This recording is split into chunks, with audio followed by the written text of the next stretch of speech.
It seems some Ukrainian drones can conduct top-down attacks.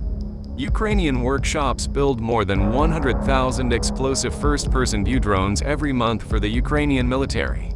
That's a lot of drones, but each drone weighs just a few pounds and typically carries a single grenade weighing just a pound or so. So while 100,000 drones represent a lot of firepower, it's not very heavy firepower. FPV drones are extremely dangerous to exposed infantry, but armored vehicles can usually shrug off multiple strikes by FPVs and keep fighting.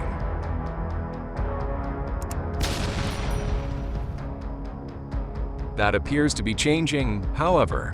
It seems Ukrainian drone crews have found some way to massively boost the explosive potential of a single FPV. Consider the Russian T-80 tank that rolled toward Ukrainian lines in eastern Ukraine's Donetsk Oblast recently. As a surveillance drone from the Ukrainian Army 47th Mechanized Brigade observed from high overhead, an FPV drone zipped past the 46-ton, 3-person T-80, which sported blocks of add-on reactive armor as well as an anti-drone screen, and then turned around.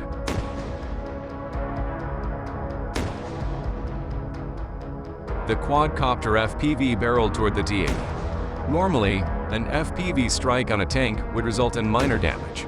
This time, however, the T-80 exploded in a massive fireball that separated the turret from the hull and incinerated the crew. Did the FPV crew get lucky, or was some new technology at work? Trent Telenko, a former quality auditor with the U.S. Defense Contract Management Agency, suspected the latter. I am beginning to wonder if Ukrainian FPV builders have stolen an idea from the Swedish RBS-56, Telenko wrote.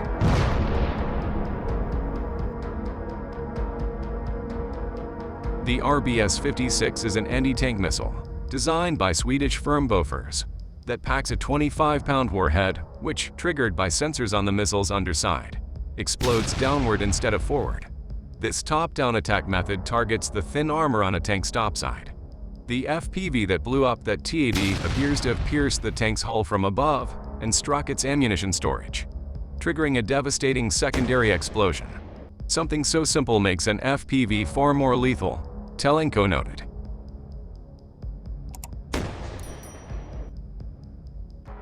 Telenko wasn't just speculating.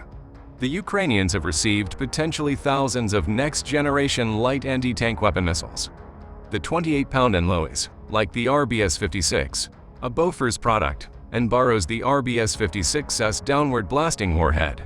There's at least one video circulating on social media depicting Ukrainian troops removing the missile from a damaged Enlo launcher, apparently to use the warhead in an FPV.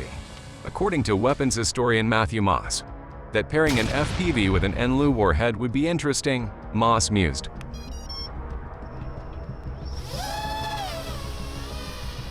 For unfortunate Russian tank crews, it might mean instant death. To be clear, Ukrainian troops don't have to cannibalize donated Enlos in order to supply their drone teams with top-down warheads. Ukrainian industry is perfectly capable of producing downward blasting munitions from scratch. If the Ukrainians take the same approach to warhead production that they bring to drone production, build lots of different types in lots of small workshops, then there may not be just one kind of top-down drone munition in the Ukrainian arsenal.